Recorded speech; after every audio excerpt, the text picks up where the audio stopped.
How's everybody doing? Good. Are you, coach? Good, good. Alright, I want you guys to like come a little bit. We need to form like a perfect circle. Let's go. Don't worry, the camera is only to us. Don't worry. I bet. Don't worry. That's including Max. Come in. Let's go.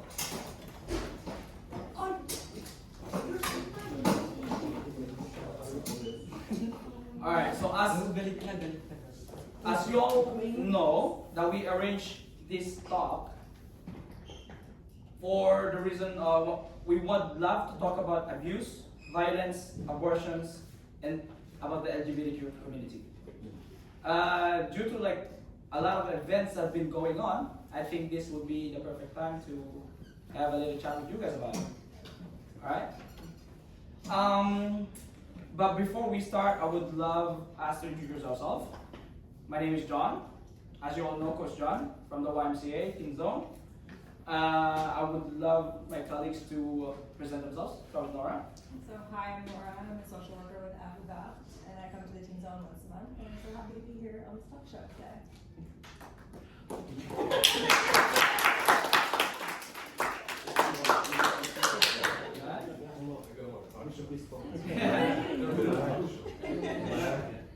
So my name's JohnRech.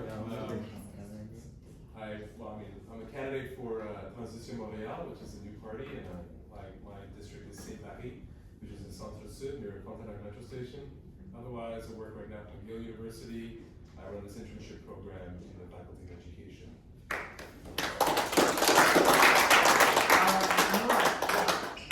If you don't mind me asking, like what are you like running for? Actually, For the city council. for a city councilor. Yeah. And what is the name of the? District? No, I mean what's the name of the party? Oh, Transition Montréal. Yeah. I have one of our flyers to pass around. Oh, wow. The logo and everything. That's good. That's good. Pass it around. Oh. Love it. Yeah. I'm Danso. I'm also a candidate with Transition Montréal. I'm running for city councilor for Peter McGill, which here we are, Peter McGill. Aside from that, I'm a musician, programmer, an activist. Activist. Can you elaborate and clarify what you were fighting for? Oh, happily, yeah. I mean, I can talk to you all day about the activism I do. I'm involved in queer rights. I'm involved in environment, climate justice. I'm involved in animal rights. All kinds of stuff. I try to do whatever I can. That's what got me into Transition Montréal, actually. So, to share my message, thank you. Thank you so much.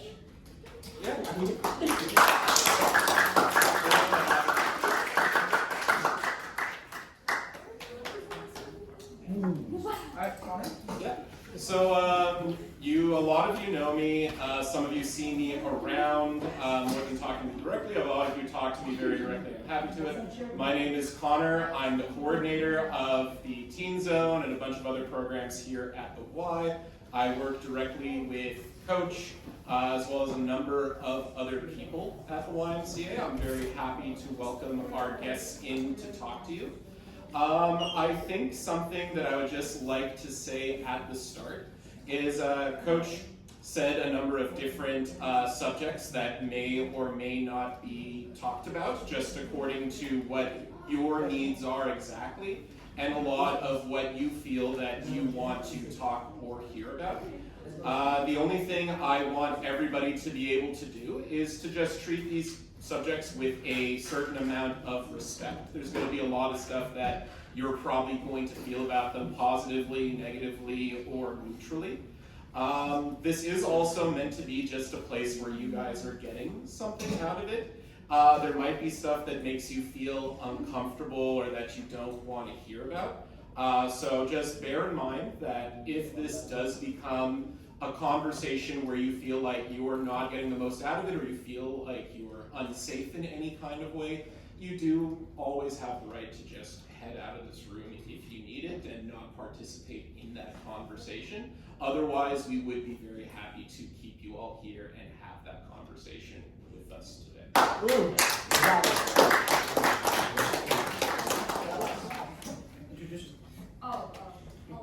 I'm Myra. Sorry, I wasn't expecting to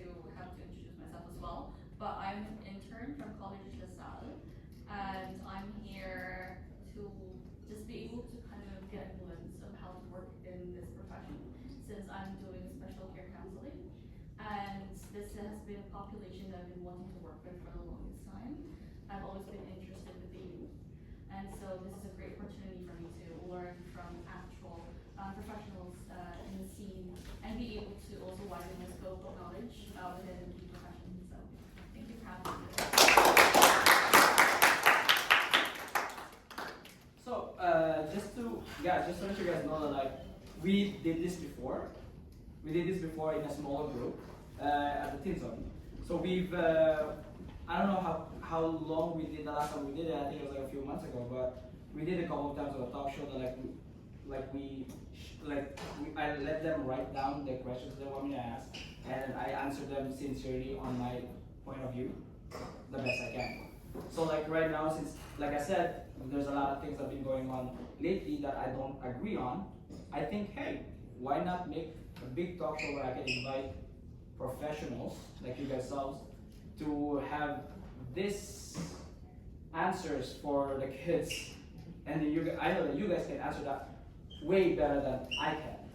So that's the reason why I organize these things.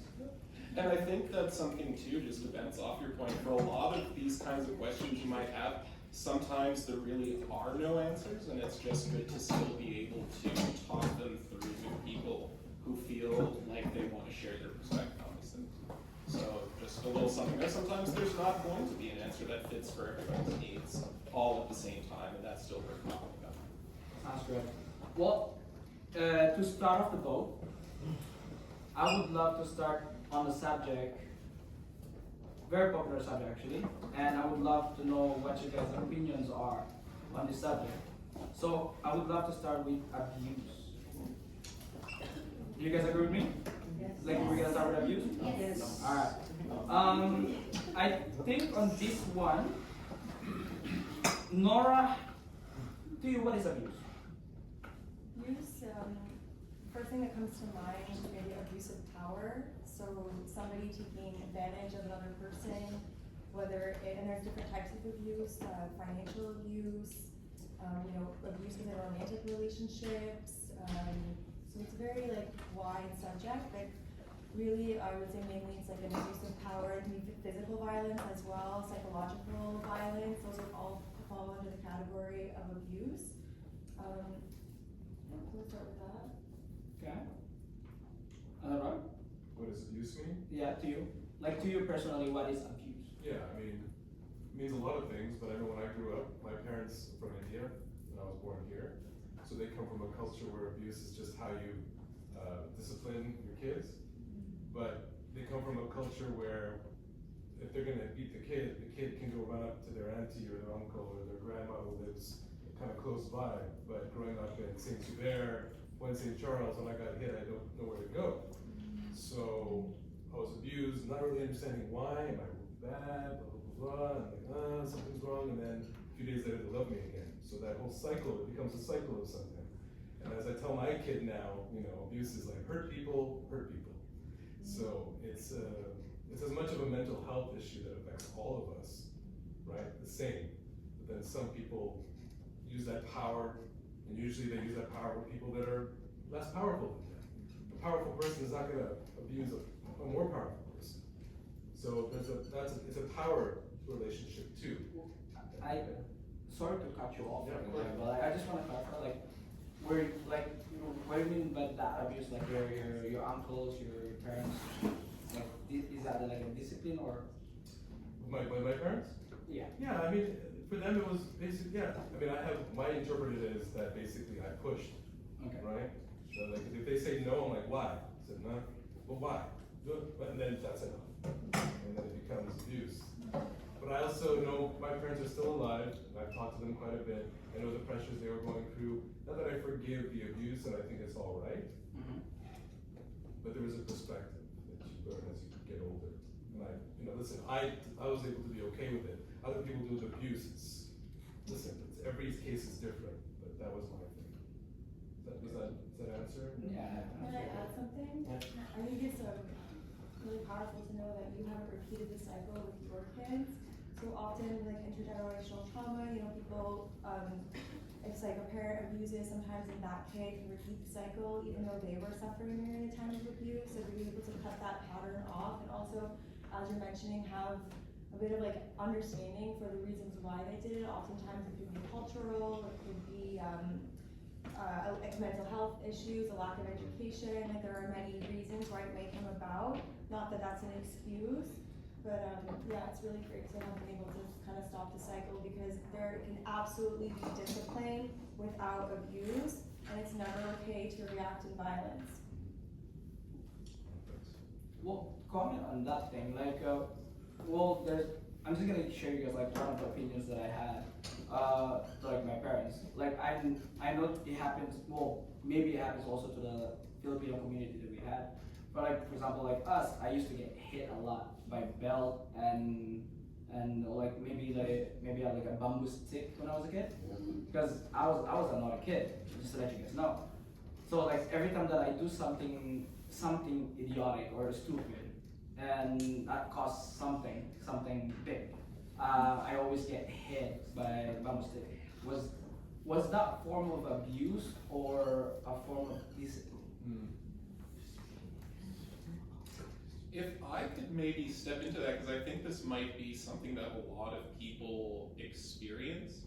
I think that sometimes what people describe as abuse, we do have some foundational, like, this is what abuse is. When you're committing specific acts of violence to a certain level, we do have some standards for that are established by law, that this goes too far into abuse. But for a lot of people, what they call abuse is very much tied to your own perspective and your own background, and you might hear somebody else's story and feel similar about that, but you might not feel comfortable calling your own story a story of abuse, or your own specific feelings of abuse. And I think that is tricky for some people trying to navigate their own emotional reaction to these kinds of things and their own conception of these kinds of things. So, you definitely are going to come away with your own experiences for it. At the same time, there are certain protections against certain actions happening that do clearly, definitionally meet the standard of abuse. These are things that can be communicated and shared. We can have these conversations and show you what they are according to our standards here. And if you do feel like you are experiencing that, there are also resources and people that you can contact and speak to that can help you navigate your own feelings towards these actions that may or may not have happened to you. Yeah, because it's a really good point, because it's very isolating. Once you're hit, once you're abused, you really don't know where to turn, and it's hard to even ask for help, because you're always in this state of, I don't know, you've lost all your power. How do you regain that? You have to ask for help. And it's good to know that there are many, many different avenues and protections. We're gonna go back to that one. But I also wanna know what's your opinion on abuse. Like, what to you, what is abuse? Yeah, I think the key word is power balance, right? You never hear about somebody with no power abusing somebody in authority or a power figure. It's because it doesn't make sense to even think about that. But that doesn't work. Abuse, can come from parents or from other authority, like teachers or religious leaders. It can and does come from the police, from judges, from the legal system. And it can look like direct violence. It can also look like psychological violence, like you said. It can also look like a neglect, like ignoring needs that you have, or it can look like ignoring an injustice being done against you, right? Like I'm sure all of us have had this experience where like some other kid has like attacked us in some way, and the teacher just pretends they didn't see anything. And it's like, well, that's I think a form of abuse too. Okay, that's good. Well, after this, I would love to go on to the questions of the kids before I ask my deeper one. All right. So, like over here, it says,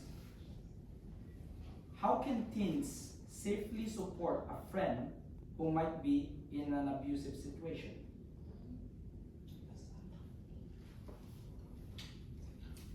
Any answers? Yeah, Nora. So that's a really good question. What's really important when you want to support your friend is just being there, listening without judgment, just letting them know that you care, that you're there for them. It's okay not to have all the answers, but just that person knowing that they can confide in you and that they're not alone, you're doing a lot more than you think. that would be a good starting point, I think. Alright, that's good. Alright. I mean, I don't know much more I can add to that. It is as simple as it's difficult because you want to just believe, right? If somebody's hurting, you're there to listen, you're there to believe, to be present. That's all somebody wants at that point. After that, it's just a matter of, you know, always asking if they're okay as they're telling you, because even in disclosing abuse, they're reliving a trauma. So you want to make sure, are you okay? Everything will keep going. I'm right here with you. Just constant reassurance. Key word as well there, believe. Yeah. Believe what they're saying, right? They're choosing to confide in you, because oftentimes victims, if they're not believed, that just compounds the problem, right, already. So just to believe as well is really important. Yeah, I mean, as a teenager, your options are limited. The way our society works is designed in a way to disempower teenagers in 100 different ways. So it's true that you really don't have a lot of options. If you have a safe place, like if you have a safe home and you can invite them in, that's an incredibly powerful thing that you can offer. But if you don't have that kind of privilege, all you have is your ears, really. And that's what you can offer, but it is more powerful than we realize. No, for sure. Yeah, friendship is everything. Totally agree with you. My recommendation, if you know about somebody who is facing these kinds of problems, and it could be abuse, but it could just be a very difficult or challenging situation in their life that may or may not be a consequence of abuse.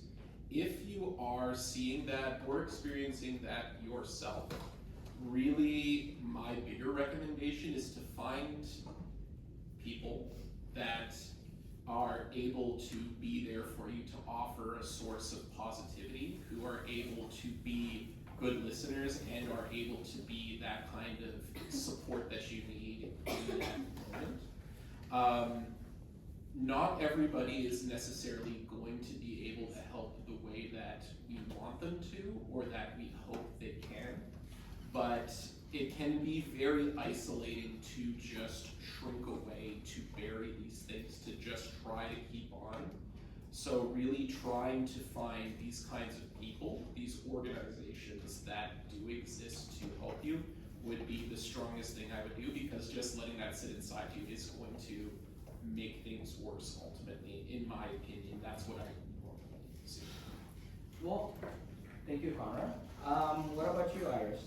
Like, how can you comfort a friend who's going through abusive situation? Like for me, I still always have to make sure to draw a line between having to be there for them, at the same time not in an invasive type of way, because they also need that space. They also need to kind of realize that although they have the support, they also have this time to look into themselves and be able to reflect on things. Because it's also very critical for them to have that sort of realization within themselves that this is what's happening, this is what I'm going through. But at the same time, also just reminding themselves that, as Nora said a while ago, they're not alone in this situation, and that there will always be sort of resources or channels in which they can kind of let all these feelings kind of just flow away and not bottle it up instead. So I think that's a very important aspect to how we can, or as teens, can help each other. I actually like that one. Good answer. But if you guys like that one, I actually like this better, this question. I don't know who did this, but this is amazing. Alright, I have this question for you guys. It says, how can someone tell the difference between a healthy argument and an emotional abuse? You know that's my. What's funny? I don't know who wrote it. It's me.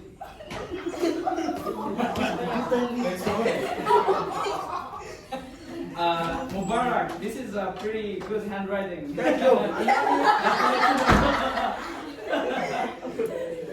Alright, so guys, to be honest though, that question, sometimes I get confused on that one, but this is a good question. How can you tell the how can you tell the difference between a healthy argument and an emotional abuse? Anyone? Well, I always hear, not attack, I don't know what it is, but you're arguing the position, you're not arguing the person, you're not attacking the person. It's the position you're taking, or and you never want to make assumptions about why somebody's coming with that opinion. I've been into arguments where I'll say something, and then somebody will call me like anti-bike lane or something. I hate bike lanes. And I'm talking about something completely different, but they've come in with their bubble. And that bubble says that anybody who speaks badly about a bike lane in some way, then you're anti-bike lane. It's always black and white. Nothing in this world is black and white.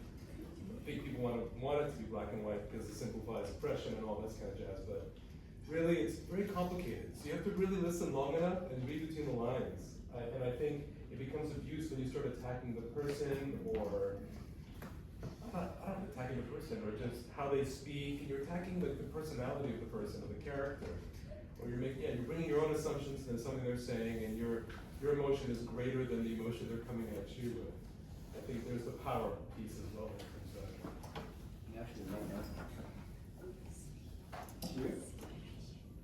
Argument is a big word. Two people arguing, it almost feels like something has already gone wrong. In healthy discussion, where two people disagree, it's not an argument, necessarily. But I do think there's another gap still between an argument and abuse. And I think it has something to do with the fact that an argument goes two ways. Both people are talking, and hopefully both people are listening. Sometimes no people are listening. But abuse is really one directional, isn't it? Like, it has to be. An argument is a situation where two people have a similar level of power. I think that has a lot to do with it.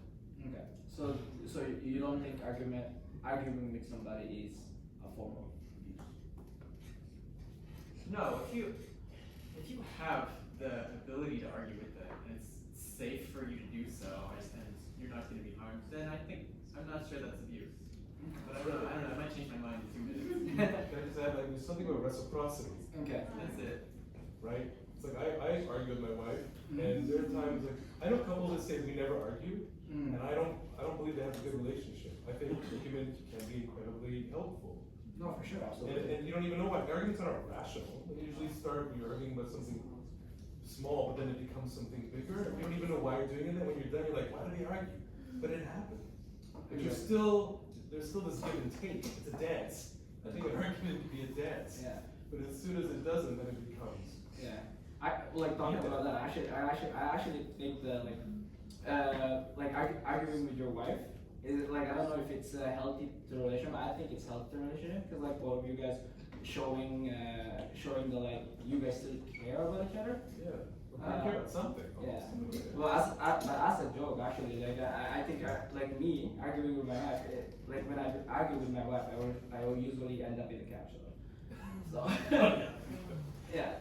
If I could sort of bounce off an idea, because this is something I wrestle with a lot, because I do think there's a kind of person who consciously or unconsciously is using an argument in an attempt to try to strong arm or force something, or otherwise to use that same language or metaphor of power to ultimately create a kind of, powerful hierarchy amongst the conversation or something like that.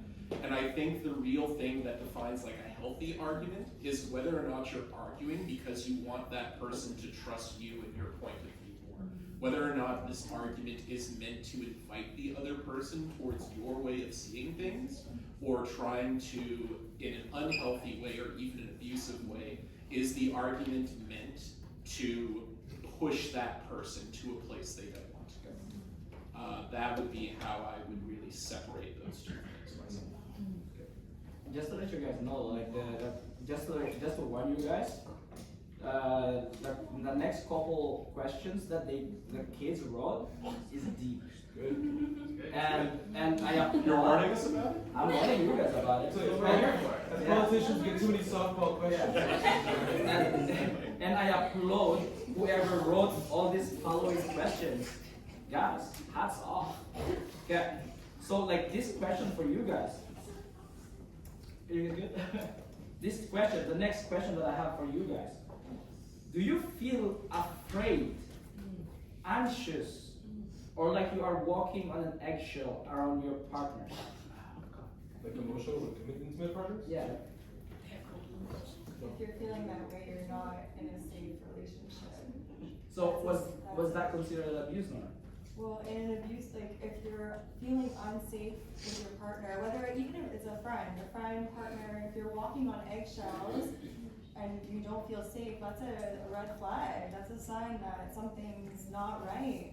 Because, and that kind of relates too to the previous question, right? What's an argument versus a healthy dialogue? It's okay to disagree with people. It's healthy to disagree. But what's important is that, are you respecting the person when you're communicating? So is there a tone? Are people raising their voice? Are people expressing themselves, punching walls because they're angry? Like all of that is, that's falling into a dangerous discussion. That's not healthy. If you don't feel comfortable expressing your opinion with your partner and you're scared and you're anxious, that's your body telling you something.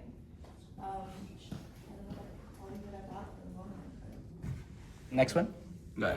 So I'll take it to something.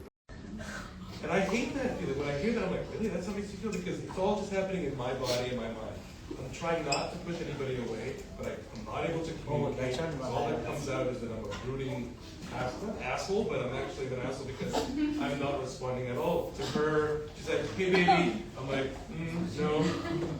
So she feels like she's walking around like, that's okay. I'm not helping the situation, but there's that. But otherwise, yeah, when it becomes unsafe, it's a whole other thing. Or in the sense of walking around on eggshells, like, ooh, I better not say the wrong thing or do the wrong things, I might elicit a bad reaction. Yeah. More so than like, from what you're describing, it sounds like you're in that zone, you're unapproachable. But she can feel that way. She's worried about approaching me because maybe I will get angry and she doesn't want to have to deal with that, It's not abusive, but it's just like, no. That's weird.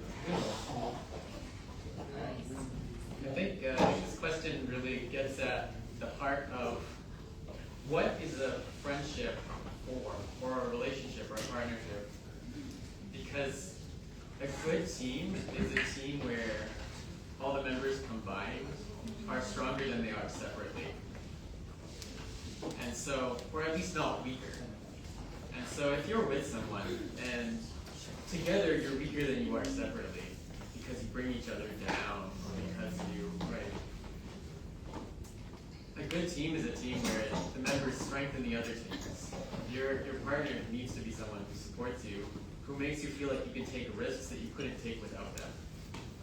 I think that's what a good friendship or any good relationship is about.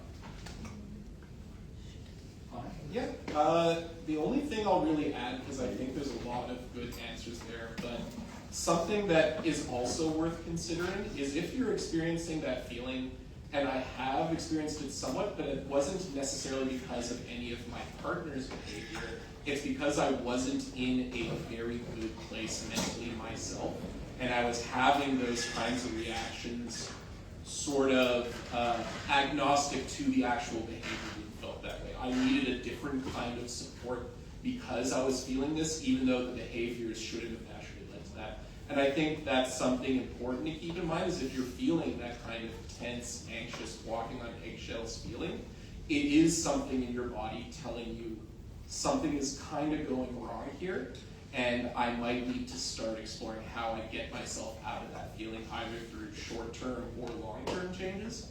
And I would definitely recommend something like that. A very strong positive step forward is to find people who you trust, who you can have those kind of conversations with to discuss those kind of things you're feeling, so you can better understand why it is you're feeling something like that. Good. Iris?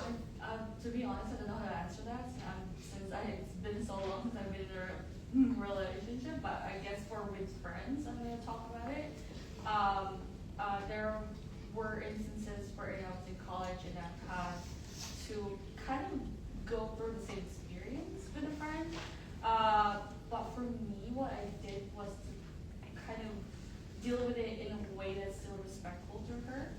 asking them what is going on, why is our relationship somewhat in this sort of, I don't know, there's certain kind of like feeling wherein we cannot communicate well, but I guess that kind of coincides with the way how you connect with each other. Communication is really a special or an important aspect to in every relationship, really, maybe your friendships, your other person, or even your family, really. It's a very important trait to know and also to have that good communication with the two of you, just so that to avoid any sort of walking on eggshells kind of feeling with in that situation or in that relationship. I could just add, because there's something in that, you have to trust your intuition and the feelings that you have. Not everything's up here, it usually starts with an emotional response. You have to trust that. Doesn't mean that when you're feeling that you're like in danger, but it's like you said before, your body's telling you you're in a place of discomfort for some reason. And then it's just a matter of observing it. And if it keeps coming back with that friend or whatever, that person, then there's something, right? There's something that's bothering you. Whether it's the person's done something, they make you feel something, remind you of something, but it's important to stay true to that emotion. And this is also really important. How do they respond when you say that they hurt you? So you did this and I feel hurt. Are they deflecting and saying, oh, you're too sensitive. Oh, I didn't mean it like that. That's when it falls into potentially emotional manipulation. But somebody who cares about you and loves you will take accountability and say, I'm sorry for hurting you and I'll do better in the future. That's, okay, well, I don't, like, since we don't have that much time, I want to rush into things. But on the next one, the next question says over here, why do you think some victims of abuse stay silent or don't ask for help? What are you guys' opinion on that? Why do you think they stay silent? Why do you think they're not asking for help? Why do you think they want to keep them to themselves? I think the answer is the exact same thing that allows the abusers to get away with this. The fact that the people who are abusers, they do it because they can. And if there was something you could do, if you just had someone you could tell and it would stop, then they wouldn't be able to do that. So almost by definition, a person who's abusive, is someone who's not easy to stop. We see this like, you know, with like the Hollywood CEOs who have abused 15 women, right? And it's like none of them said anything until the first one did. And it's because every one of them thought, I don't have any power to change this. I think that's Yeah, like I said a while ago, many survivors say that they don't report abuse, right? Because they fear of being ignored or punished. So you guys, what will you do to change that reality?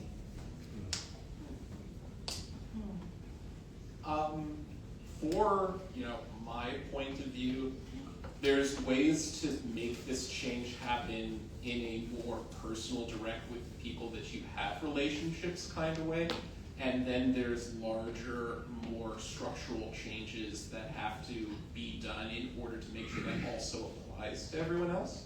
So to start from a very personal, located directly within my scope, which is the scope of the YMCA and the scope of my friends and family. Somebody mentioned this before, I'm going to crypt their notes. Being able to listen to somebody and believe what they have to say first and foremost, so that they feel like that shared understanding you have gives them more of a sense of security and maybe even a more sense of personal power to be able to make further steps for themselves that allows them to find better support for themselves. And by building that kind of power, by having this social network that now is on your side, you ideally find a way to also use that to start supporting people beyond your immediate sphere. Thank you, Tom. So as a candidate for city council, I'm not a city councilor yet, but one thing I like about our party is that they have a platform about kind of addressing our addiction to the police always solving all our problems when we call 911. yeah, I don't think police are always the most well placed to answer the call for like if somebody's having abuse, like, because it always goes to, all right, well then there's a criminal in mind, or there's, it just becomes more complicated. Sometimes like we just say you need somebody to sit there and listen to you and believe you and help you process what just happened, and then give you the right choices of avenues you can go to. And I think there are social workers other experts in the field that can deal with social crises and domestic issues that are not necessarily police. We know that you see a police officer, when I see a police officer, I don't get calm, I get incredibly tense.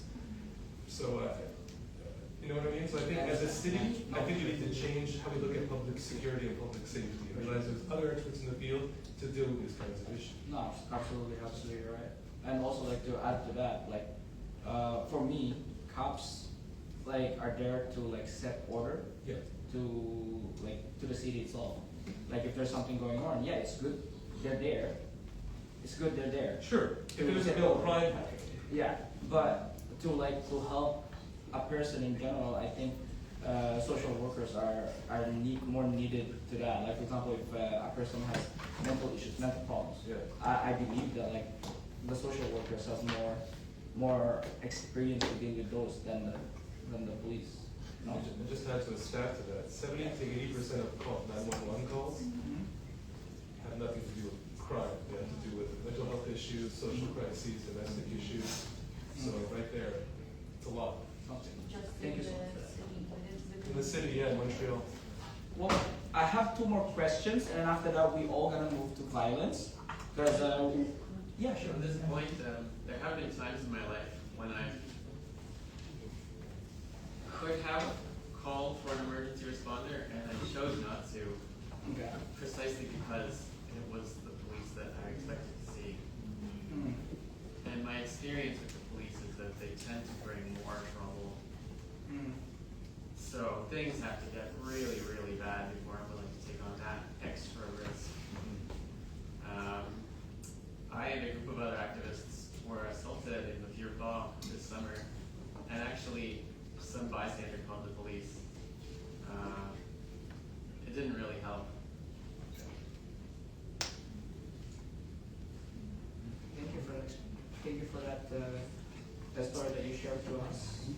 Like I said a while ago, like to add on to that, like I have so much respect for the cops, to the police, that I feel like they also like sacrifice themselves in any situation, any situation. But there are points that like we don't need, like you guys said a while ago, that we don't need the cops in there. We need more of the social workers, but We need more community. exactly, yeah. We need community. And actually, to answer this question, I think the key to abuse, if we are agreed that the key to abuse is about power and balance, Mhm. we need to do something. Like that's a choice that we make in our society to structure it so that people are at the bottom and other people are on top. Mhm. Your boss can abuse you because you have to have a job. We don't have to build a society this way. We can reduce the power imbalances between people, and we'll see less abuse. Yeah, for sure. Well, thank you for that. But before I move on to violence, it's just something that I need to ask. I'm saving for the last one, but this one is just something about this question that triggered me. Like for example, I'm friends, right? I'm friends with Connor. As a joke, I love to hit him. As a joke, but like nowadays, I feel like it became so normal to like hitting physically to other kids. It became as a tease. Yeah. But is it still an abuse if they are your friend? How does your friend feel about it? That's the most important thing, Yeah. right? Like, do you think is that an abuse? It's an abuse if your friend doesn't like being hit. Your friend also takes it as, oh, it's a thing we do, it's fine, you playfully, it's like a way that we show affection. Maybe not. I feel like hitting inherently is not ideal, but I think it really depends on how your friend takes it. And is your friend comfortable enough to share that with you? Because maybe they don't feel safe enough or comfortable enough to say, hey, I don't like it when you hit me. They're afraid they're going to lose you as a friend, or they want to impress you, or, you know, be cool, or whatever it may be. So maybe it goes both ways. You asking your friend, are you okay when I do that? It's a way that I show care, but how do you take it? And then listening, if your friend's like, yeah, it's fine. Your friend's like, no, stop hitting me, man. Yeah, for sure. Okay, well, I'm gonna move on to. If I could contribute a little something, because this is, I think there's two levels to it. There's, yes, what is your relationship actually? In the position I'm in, to use the example that John gave about like his friendship with me, I think that we're at a point where we're comfortable enough being able to say out loud to each other if that kind of behavior does in fact bother us. Not everybody has that kind of relationship with every friend. So there is the question of whether or not that consent that we have between the two of us is shared, or if one of us is inferring consent where it doesn't necessarily actually exist.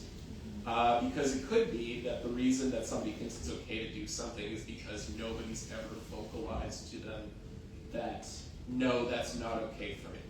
So if nobody says something, they might not know. But also, as we talked about before, sometimes people feel powerless to say something, or like what they said might not be heard. So that kind of ties into that. The other question is that even if you have consent to do something, should you necessarily do it? That's a much stickier question. But you also have to consider other things, like, you know, to use my own example, if I like playfully hitting somebody, I'm 6'5" and I weigh well over 250 pounds. My playful hitting towards somebody is going to be incredibly different and carries much more risk because that's just my own physical nature.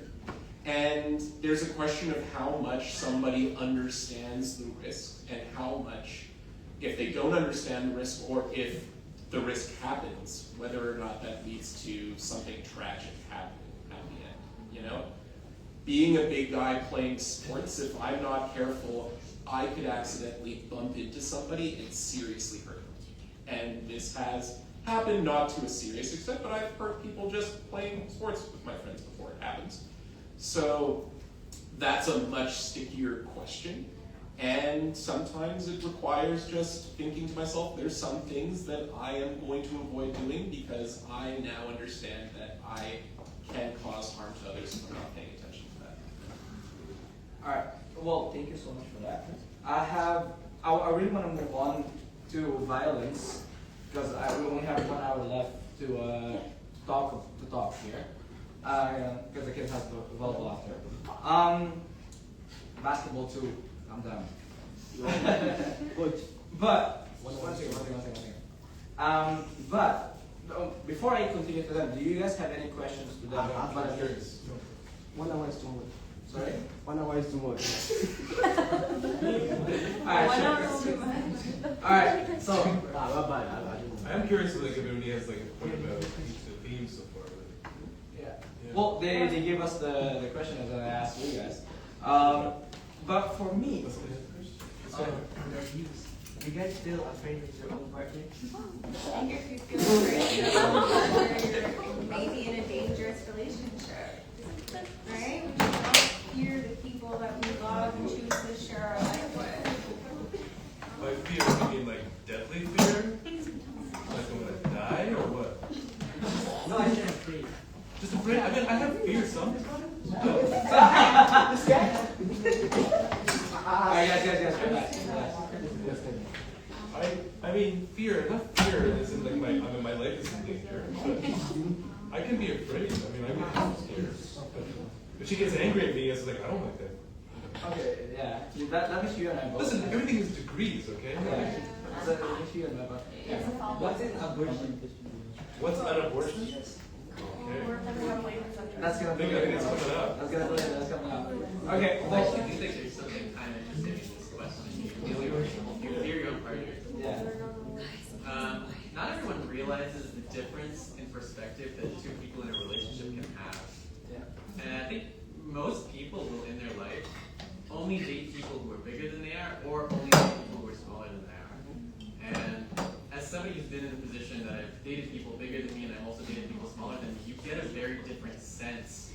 of the relationship. Like the two feel very distinct. When you feel like I have the physical power in this relationship or I don't have it in this relationship. And that changes the way you see everything. So I do think there's meaning to this question. Yeah. Well, Laurie has a question for you guys. Go ahead. How can public education systems then be used to teach What'd you say? about Let's let her finish, and then we'll be able to clarify everything. How can public education systems be used to teach about healthy relationships, consent, and abuse prevention from an early age? I could actually jump in super quick because About goes to schools and we offer workshops on safe sex and safe relationships. Or sometimes we do kiosks. We just had a mental health fair. This year we touched on anxiety and depression, but last year we worked on consent and like how to know that you're in a safe relationship. So I would say that like the schools can keep inviting community organizations or like Group on Quebec to have people to talk about this subject. She has onto that. She has a follow-up question. How will you ensure that schools, workplaces, and institutions have strong protections against abuse and harassment? So having a resource where the kids can go talk about it. So whether it's a guidance counselor or the teachers, being really open and making it clear that if kids are going through something, they can talk to them. Also in terms of like physical neglect or physical abuse or neglect, it is up to the teachers to kind of notice those signs and symptoms within their students. So, and then if they're concerned, they can signal child protective services or have a conversation. All right, thank you guys so much. We're gonna move. How do factors like power, control, and fear contribute to the cycle of violence in relationships? Thank you. I asked that question. Go ahead. Oh, wait. Yeah. Can you repeat it? Sorry, there's a lot of aspects that I wanted to. How do factors like power, control, and fear contribute to the cycle of violence in relationships? So it's again, we're talking about the power imbalance. So let's say you have kind of like we were talking about earlier, the physical stature. So you're bigger than the person, and you have a physical, imposition. Let's say you're controlling all the finances, and that person doesn't have the pouvoir, the ability, to make their financial decisions. So control can come about in a lot of different ways. Those two aspects really contribute to it for sure. And then if your partner doesn't feel safe or you don't give them the space to talk about things, so let's say they bring something up and it's immediately yelling and degrading and belittling and gaslighting, then that person is going to stay small while the other person's going to have all the power in the relationship, and that's unequal and not fair or safe, right? Alright, well, I'm gonna move on to abuse, but before that, I have questions for the two candidates. If you guys are elected, okay, how will you ensure survivors are not only heard, but protected and believed? What will you do in your first 100 days in the office to make abuse prevention a visible, urgent, and priority? I think we can talk first about schools. Because abuse very often does happen in schools, and this is because schools and especially teachers don't get the funding that they need a lot of the time. And a lot of this comes down to, when we think about schools, we tend to think that they're a place we go to learn, right? We get the information from the smart adults who know the information, and they're going to tell us what we need to know. But they don't actually get paid enough to do that. They get paid enough to be a prison guard. And if they are also trying to teach you, it's just because they're cared. That's them showing that they care. They're trying to do their best, but they don't have enough. And that's where a lot of the time the real work gets done by community organizations who volunteer, and they do free work. Basically, they go to schools and they do the important work that the city or the province doesn't pay for. So the first thing I would say is we need to increase this budget for teachers, but also for community organizations, because they're the ones doing the actual valuable work a lot of the time. All right. Thank you so much. I would say that so much to that because it's such a great point. But I think one other concrete thing we can do is take the money that, so right now the SPBN, which is the police force, they always go $50 million above their budget. And a lot of that is because it's for overtime that they do. So if they're already over budget $50 million per year, we're going to take that $50 million and we're going to create a new civil service. And this new civil service is going to basically be experts in the field of social work, mental health, and that kind of area to be able to respond to emergencies that are not of a criminal nature, but are dealing more with mental health and abuse, domestic abuse, social issues like that. So the money is there. We just have to use it. Stop giving it to the police. And stop giving it to the police who are already abusing the budgets that they already have. And, you know. So when we talk about power, with power comes accountability. Owning up to your stuff. So we're going to help them own up to it. Thank you so much. Thank you guys so much for that. I really appreciate you guys' answers, and I can feel that you guys are sincere when you guys sharing it to the kids. I really appreciate that. I hope you guys are okay that we're gonna move up a little bit to a subject that's really complicated to talk about. Yes. So I would, yeah, you have 1 hour left. Yes. 45 minutes left. I would love to move onto violence. Are you guys okay if we talk about violence a little bit? As long as everyone else here feels okay with it. Sure. Do you guys feel like you guys are okay if we talk a little bit about violence? Yes. Let's talk about Let's talk about violence. Okay. Let's talk about violence. Okay. All right. So I'm gonna start with this question. Anything fun? All right, guys. We're gonna start about violence. Okay? What do you believe is the root cause of violence in our communities, and how do we begin to address it? And anyone?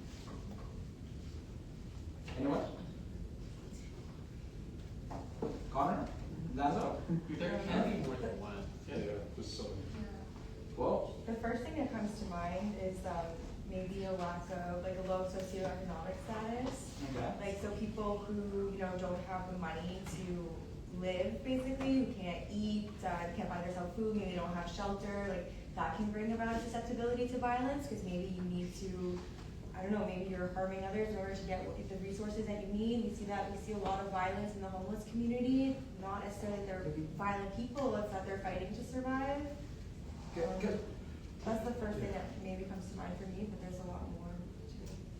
I want to push back against it. I know what you're talking about. Obviously, not having the means to just go get your daily, to meet your basic needs can make you really enraged. Yeah. But I also know, I've lived in India for a long time, and there's a lot of poverty there, and there's some of the happier people that I've met too. I'm not trying to blanket statement everyone. I'm No. one thing that could bring about violence, could stimulate violence for somebody who's not inherently violent, could be maybe a lack of access to basic needs. Yeah, and I think on top of that, that's not a disagreement. It's more like it's a context thing too. It's more like, okay, if you add poverty with isolation, then you're creating a chamber within which things just bubble up. Because that's the problem. When you are poor, you probably have to work more than 2 jobs just to make ends meet, especially if you have a family to take care of. And then you come home and you're exhausted. And then you have to cook dinner, and there's no respite. There's no rest for you. And then everything just builds. And you don't have any way to kind of take care of yourself. Not because you don't know. Sometimes it's time. Sometimes it's just the nature of things. And you're isolation. Yeah. When I remember I wrote it one time, it's like the root of all anxiety is relationships, but also the root of all joy is relationship.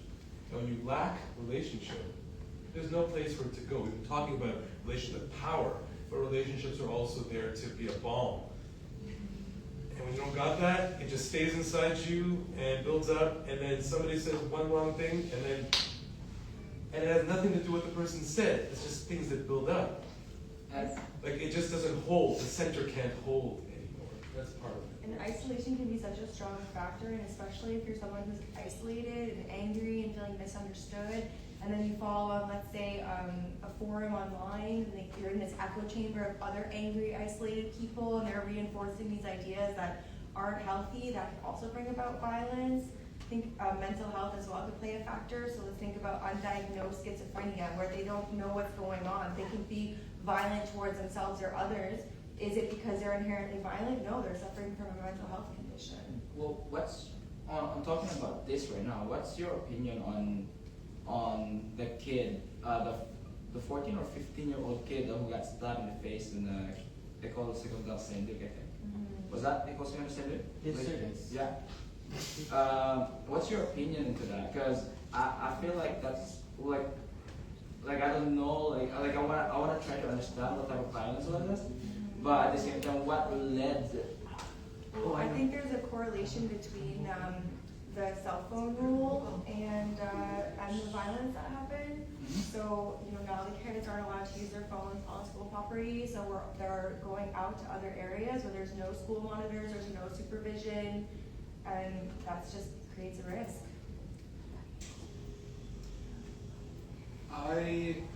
For me at least, when I see violence happening, I see typically underneath it some kind of absence of something that is happening, some kind of absence that, if provided, it takes you out of that situation. It's not all cases, and unfortunately there are moments that seem random to us. I can't speak to that particular stallion. I know that this is the kind of thing where some of you have closer connections than others, or have seen or have heard things. I'm regretfully a little misinformed on it. But what I see just in different cases, or what I've seen when I was growing up, is basically people lacking something, which then put them into a situation where in the moment the person doing the violence thought that it's a good idea. When we're talking about something with an extreme or severe mental health crisis, it's because they are lacking something in that moment, and the only thing that seems right to do is to start lashing out at it. Whether that's a lack of medication, lack of security, whether that's a lack of being able to get away from something that's really distressing them, which is, I think, something that happens to a lot of people who are homeless because they don't have another place to go at some point. That's where you start to really see lashing out. And therefore, my suggestion for it, and this is much easier said than done, is to try to understand what it is that people are missing, and to see what we can do to maybe get them to a place where they can start finding these things that they need for themselves. Lashing out.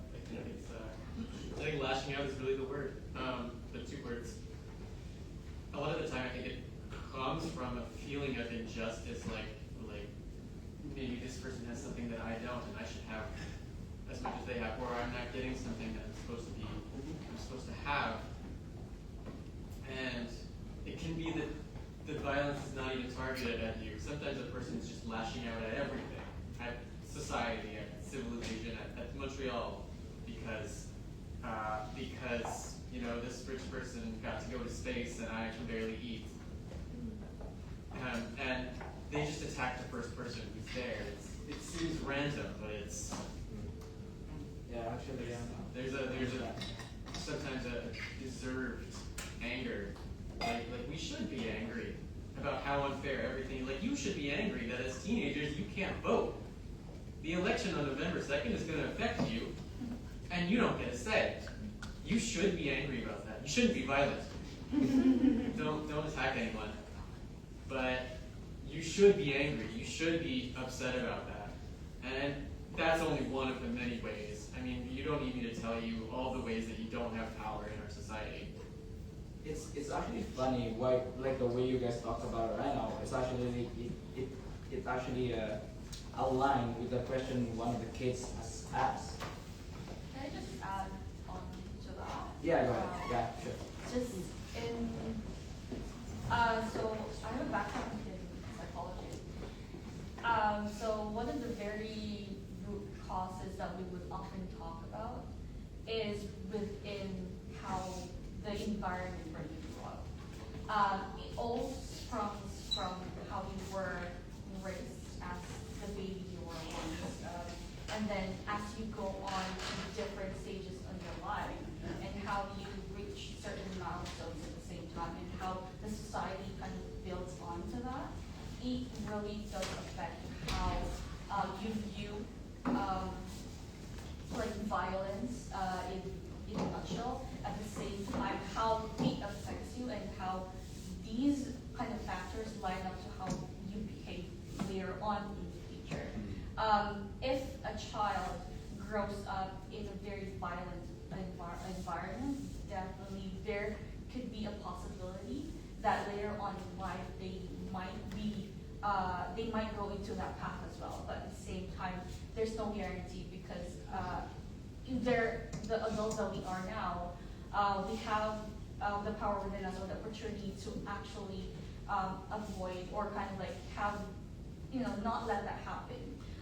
But I strongly, because I'm very into Sigma, I believe in Sigma. I'm a Freudian, so I kind of like believe into that sort of theory. However, of course, it doesn't apply to everyone, but just to kind of like add into that as a source of background information to our teams right here.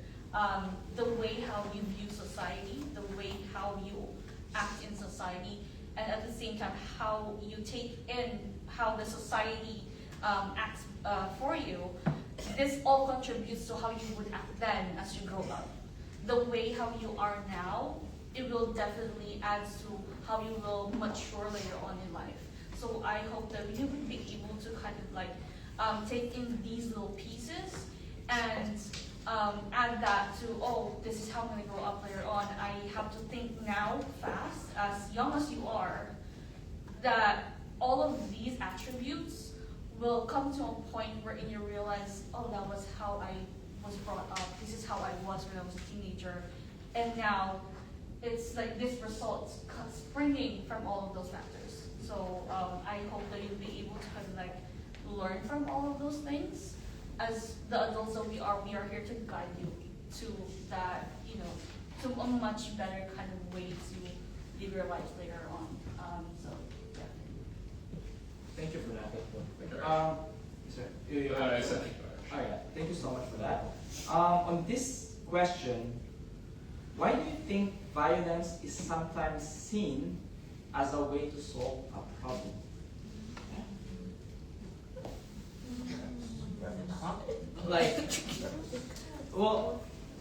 Can you repeat the question? Okay, so the question was, why do you think violence is sometimes seen as a way to solve a problem? Well, the result is pretty clear, right? Somebody goes down, you're still standing.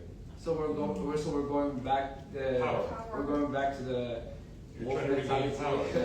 And of yeah, I mean, I'm just being really kind of blunt about it that way, okay. but I'm sure it's not going to the person's head as they're punching. Maybe it is. I mean, I know for boxers, that's the thing, right? You know that you're ahead of the game when you knock the person down. You knock it 3 times, you win the match. So that's one thing, but it just makes you feel like, but it's a false sense of power because there's going to be there's a consequence to every action. It gives me actually like the way you're giving an example right now. Like with this question, it gives me thinking of back in the 1800s when there's a dispute going on. Like I want to challenge you like on a sword fight or the gun, the jousts or something like that. Or a duel. Yeah, exactly, a duel. Yeah, sure. But then he does it because it's a patriarchy. I mean, it's just this is how society is constructed. Males are very invasive and built on violence, and this is how you move things ahead through violence, and that's how we've been kind of, as you were saying, kind of nurtured for many years. There's so many. Not just that, but the propaganda comes from the top, right? The point of the police is to do violence. Any room they walk into, they bring their gun, which is crazy. And then we're told that they're going to solve our problems. Yeah. So they're literally telling us, look, you got a problem, we'll do some violence and it'll go away. So of course we're going to follow that. We're setting the standard. I wanted to be very blunt and say a bit facetiously that the reason that people choose to do violence is because there's results that show that it's effective for them. But to be honest, it's not because violence is effective per se. It's not necessarily solving the problem you want to solve, but violence does lead to something directly happening right after. When you're violent, there's a clear effect that you can see. You see the results and consequences of your violence directly. And for a lot of people, that's appealing for them, especially if they don't have the best aims for it. But that doesn't necessarily mean the problem was solved. It means in that moment you saw something happen, and there is likely going to be consequences that you see directly, but also consequences you can't really imagine happening down in the future. So that's, I think, why people choose violence, and the natural answer for why should we not do violence is because, again, there's this web of unimagined consequences. You talked a bit about a duel. Well, the result of a duel is that somebody would die, and that person who is important for their family is no longer around, and that leads to all kinds of consequences that spiral out well beyond that point. And that's, why we want to try to find better ways to be able to solve our problems.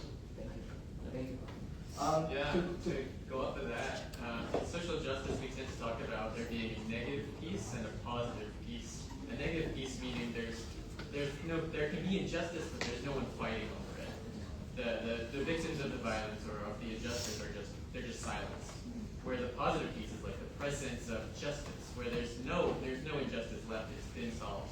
And violence can move us from a negative piece where the victims are just squashed and silenced to a situation where we see that there's a problem. The problem stops being invisible and becomes visible. And it's there for us all to see. And that can be powerful, but yeah, the consequences are going to be incredibly complicated to see, at least. Yeah. To go back over what you said a while back about the cops bringing guns into, like carrying guns and stuff like that. I do see your point, but at the same time as well, I prefer, just to me, just my personal opinion, I prefer that cops have gun for safety and to provide safety just in case, just in case if some violence occur. But if the cop is having a gun, the cop having a gun is waving it around and it's like, hey, I have a gun, or using that as a aggression, then that's when I say no, that's not good. But if it's there for safety, if it's there to protect me or any citizen, I appreciate that they carry one.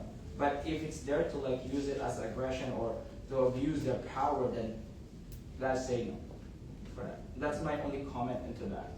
But I see your point of view, and I really appreciate onto that comment. Yeah. Okay. So we're gonna move on to the next question over here. It says, what are your opinions regarding young students involved in gangs or other violent groups that instigate aggressive squabbles in school and other environments? Any answers? I mean, gangs are a way to belong, right? Everyone wants to feel like they belong to something. Right? You want to feel that you're part of something. Mm-hmm. Growing up in a city can be very lonely. Mm-hmm. Cities are kind of made to kind of isolate you. Either you're a family forced into a small place, and you have to get out. And where do people feel they belong? For sure. In the city, it's hard. How do you think that we can avoid kids, teenagers to join those environments? It's a great question because one thing that I've been working with is mentorship. I think mentorship is great, but mentorship can be misunderstood. I think some people say that you spend 2 hours with an older person and that's mentorship. No, I think mentorship is really a relationship that you build over time, build trust. You see different sides of a person in the sense of okay, they're not the savior or they're not perfect. There's something wrong with them, but they got through it. How did they get through it? You learn more about somebody over time. And then also mentorship needs to be two ways, because the older person is not perfect. They're actually learning a lot from the young person.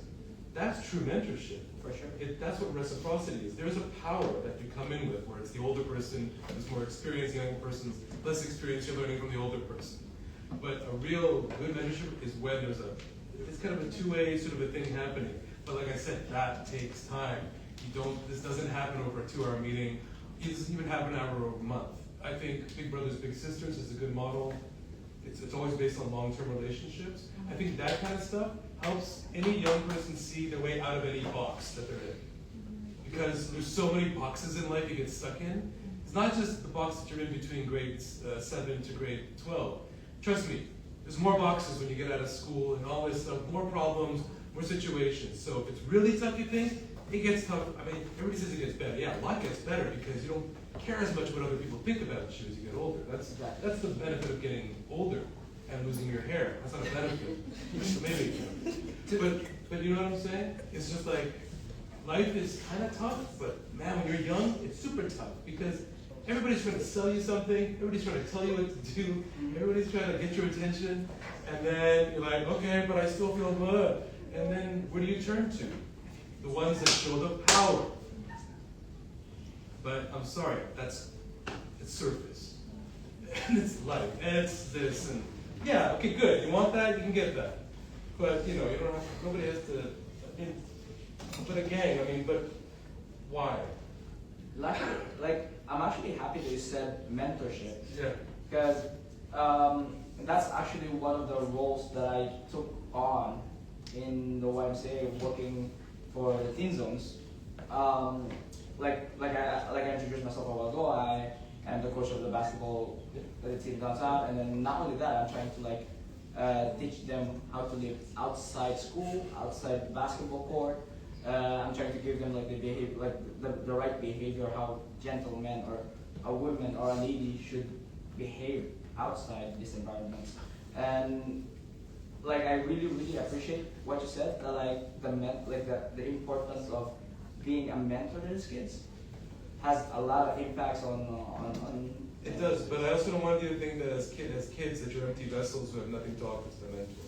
That's my point. It's like, yeah, they're gonna give you, but trust me, you bring a lot to the table, you may not know it, but through mentorship, I'm sure you've learned a lot from the kids, you know what I'm saying? I've learned a lot, actually. So I think that's the key. That's one of the keys. It's like, you're not, yeah. Because if you don't feel like an empty vessel, then Exactly, you feel you have a place in this world and you belong. You don't need a gang to make you feel that you belong. Absolutely. You're actually right. I'm actually like one of the biggest examples right now about mentorship and all that. Like, it's like they're not only learning from me. I'm actually learning from them as well. One of the fact that like I've learned to this one of the kids is like their behavior, how to read like human behavior properly. Like, you know, like how the teenagers react into some stuff and all. And it makes me learn how to like, hey, be patient and stuff like that. That I should have learned like years ago when I was a kid, but I'm actually learning more now that like I'm working with them. And I actually really do appreciate that, yes. Just to let you guys know. Thank you. So you're welcome. Yeah. I love you. But it's not easy. Just to let you guys know, it's not easy. Sometimes I pull my hair, but yeah, I'm learning quite a lot. And thank you for that. Any other ones? Connor? Just in terms of the only thing I really have to say in terms of gangs is that anything keeps existing for a while and people want to join it because they do get something out of it.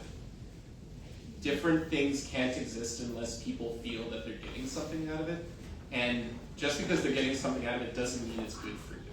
The same way that just because you're getting rid of your feeling of hunger by eating different kinds of food that's bad for you doesn't necessarily mean that that choice is the best one for your life. So really, coming back to what I said about needs before, the way that you make sure that people aren't joining things that are ultimately bad for them is because you give them access to things that they need and heard that are better for them, that they see as better for them, and that they choose to pursue instead. That's great.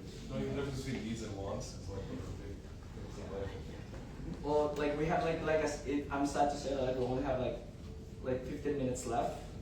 But I want to continue this conversation of like with this question. Like you work with people before.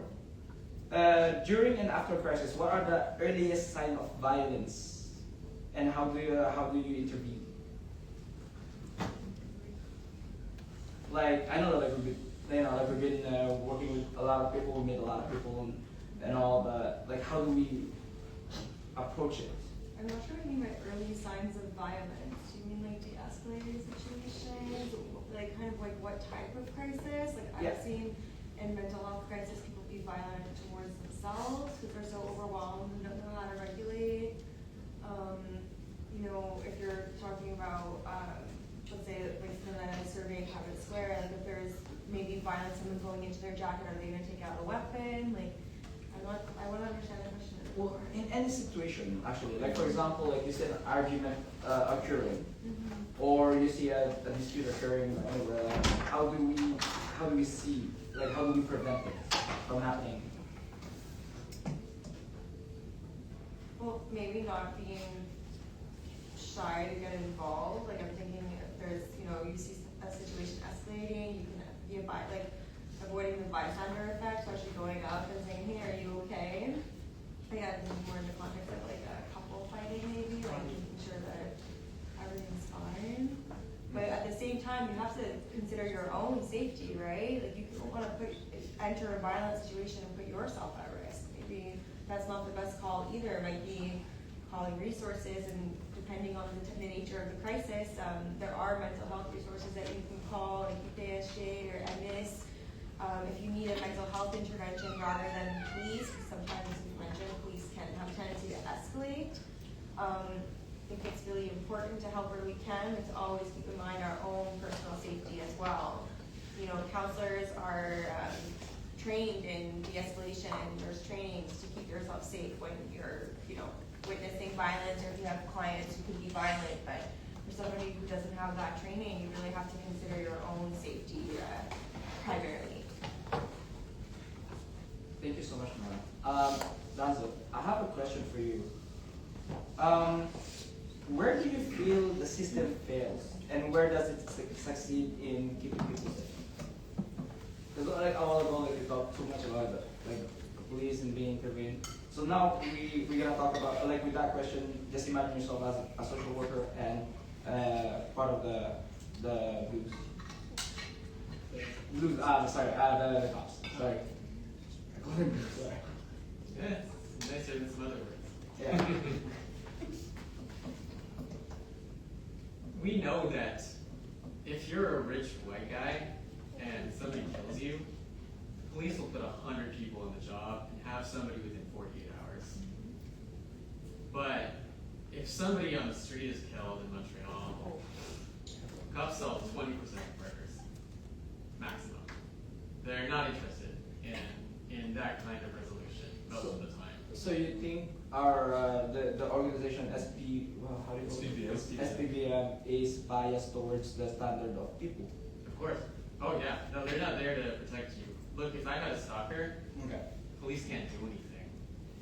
When my apartment got broken into, police couldn't do anything. I got home and found that the place had been not empty. I mean, the person didn't do a good job of taking any valuable things. But they got into my apartment and did some damage, and police could do nothing. Or they would do nothing. But I don't know how many of you know what Rad Pride is. It's a protest, it's a march. 100 riot police. Batons and tear gas. That's where all the money goes in policing, to stop protests. It's not about keeping us safe. They don't actively do that. They keep us down. They don't protect us. They protect our obligations to repay our debts. So yeah, I think the system is failing us on every level to keep us safe. Because keeping us safe isn't profitable. there are certain things that I agree on you on that one. But I just want to ask a specific something to add on what you just commented right now. Do you agree or disagree? Do you agree or disagree about the government Bill C-48? Remind me. The Bill C-48, the Bail Not Jail Act. So, like for example, criminals who criminals or offenders more than a few times, been arrested more than a few times, can go out in bail. Do you agree on that one or disagree? In a matter of fact, like for me, I would start. I disagree on that one. I strongly disagree on that bill because, like for example, if you're a repeat offender, like for example, if you committed one crime, you repented on it, you served into it. It says like, okay, hey, I did my time. I recognize my mistake. I'm sorry about it. Cool. I mean, you recognize. But a repeated offender, and then you still get loose. Like for me, I strongly disagree on that one. That like our government will, you know, I mean, put that bill that like, you know, like loose criminals. Yeah. The idea of putting non-violent offenders in prison for anything is so offensive to me. Okay. The idea that we'll deny somebody freedom because they like, what did they do? Like take from a corner store? Like I so don't care. That's Okay. not even violence. So I don't. If we're talking about violent offenders, Yeah. it's more complicated. Like violent offenders. Like for example, I killed somebody. Just an example. I didn't kill somebody. Just an example. Thank you for clarifying. Okay. I didn't kill somebody. I was in jail, and then like now I can I can pay for like whatever amount of my bill is, and then send proof. We should talk about the fact that bail is basically, and also like parking tickets, really any kind of fine as a punishment, Okay. just means that rich people aren't punished. If it's not a significant amount of money to you, you can just do as much crime as you want. You can park anywhere and just pay the ticket because you're rich. Alternatively, bail is a way to create debt for people because often most people take out loans for bail, which creates more profit for somebody who is the person taking out that loan. So that's bail itself is a very complicated and challenging issue for people, but also some people do see it as a way where at the very least I could go back and return to work to continue providing for my family while I'm awaiting trial, which can take a long time, which also, you know, feeds back into that cycle of debt and exploitation that comes in from there. So bail itself is super complicated, and any kind of policy that targets bail sometimes is on the premise that bail should be a thing that continues to exist. So you're sort of several steps removed from where the real issue might exist. It's a very challenging issue for everybody, I think. I would argue that they need to invest in rehabilitation services. So having once you're an offender, you get out, you know, what are your resources? What do you have available to you? Because often that's why people re-offend as well. Yeah. Well, thank you guys so much. This is gonna be my last question since like we didn't have time. I'm sorry if like I have too much in the agenda and then we ran out of time. But to end this activity, and by the way, thank you guys so much for participating and getting our attention. So I really, really appreciate it.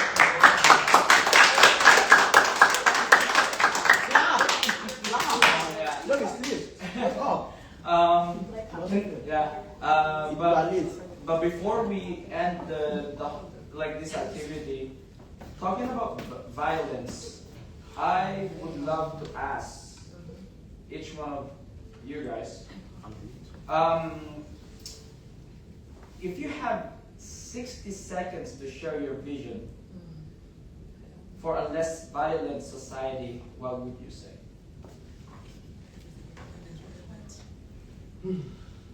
Start now, 60 seconds? well, each one of you will give me 60 seconds of it. Okay, I'll just say that I think we have to build a culture that's less based on punishment and more based on support and prevention. I think we have to stop criminalizing folks.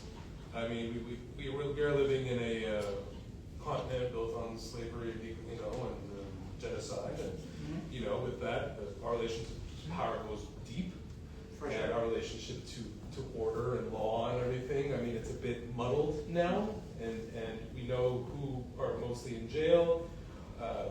We know the ones who are in jail or on bail. When they get out, can they get a job?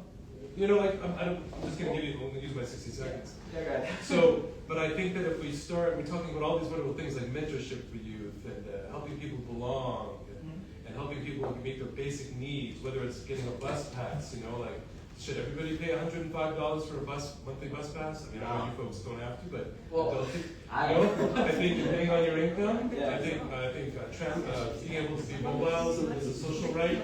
I think being able to have a roof over your head is a social right. Being able to get healthy and affordable food is a social right. But a lot of people make money off these things we call social rights because we let them. It's capitalism, yay! We can get the food in Mexico, avocados in Mexico, you know, they pick and they come here and we buy them. There's a problem with how everything happens, and we don't have the power as the regular people to change things. We have a vote, but we don't vote enough, and I know why we don't vote enough. So, but I think if we're all informed, and I think this is what this whole thing is about, we'll eventually get there. But that's like I'm saying, less about punishment, more about support. I probably went over 60 minutes. Thank you so much, No worries. Thank you for asking. Thank you. Yeah, I heard something recently where just food and housing and care should be like desserts where no one gets a second one. No one gets a second piece of cake until somebody's got the first one. And everyone has to have had at least one piece of cake before you can go take a second one for yourself. But we live in a situation where the rich just own all the houses in Montreal. And what are you supposed to do if you don't have one? And so how this relates to violence.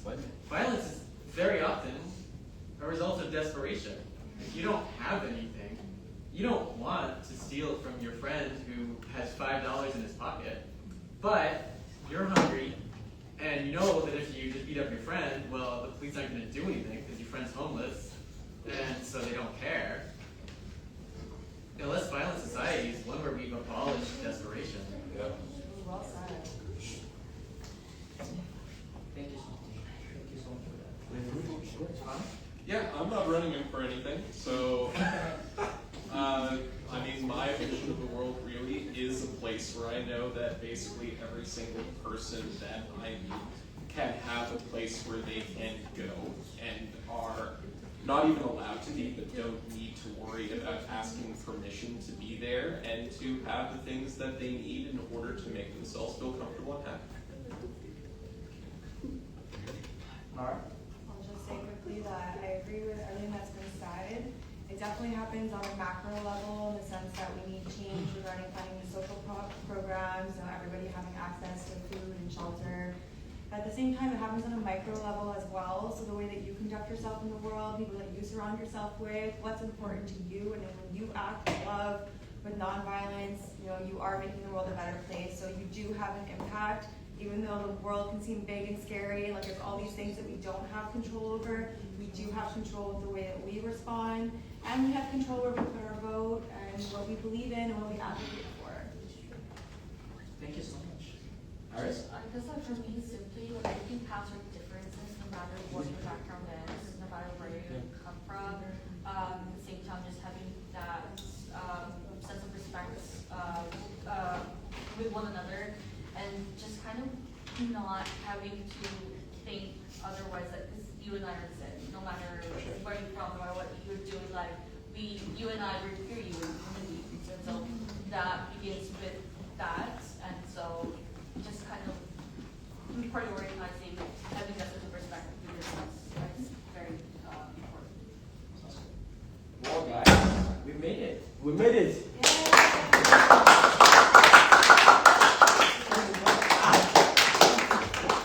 I just want to say thank you all for participating. Thank you for our lovely guests that participated in this activity and made it happen. I really, really appreciate each one of you guys that shared you guys' opinion to our kids. And I really, really hope that our kids learn something from you guys' experience and you guys' opinions. And I really hope as well that we can we can do this again, like sit down in this talk show again. I would like to add a little shameless plug that, Applebaum is a free clinic for youth 12 to 25. We have a varied team, social workers, psychologists, nutritionists. Everything's free, everything's confidential. If you have questions, if you're going through something, if your friend is going through something, you can come see us. We have a walk-in clinic. I'm going to leave my card on the little table there. It has my work cell phone. You can text me with questions. You can email Applebaum as well. And it's going to be really subtle. You don't even have to, you can just grab me discreetly. So you guys are not alone, and there is support out there, and it's free, confidential. And thank you again so much for coming, and a big shout out to you guys' organization, and I really wish you guys luck on the coming election. Guys, please advertise to your parents or like vote. There you go. Alright. Thank you guys so much.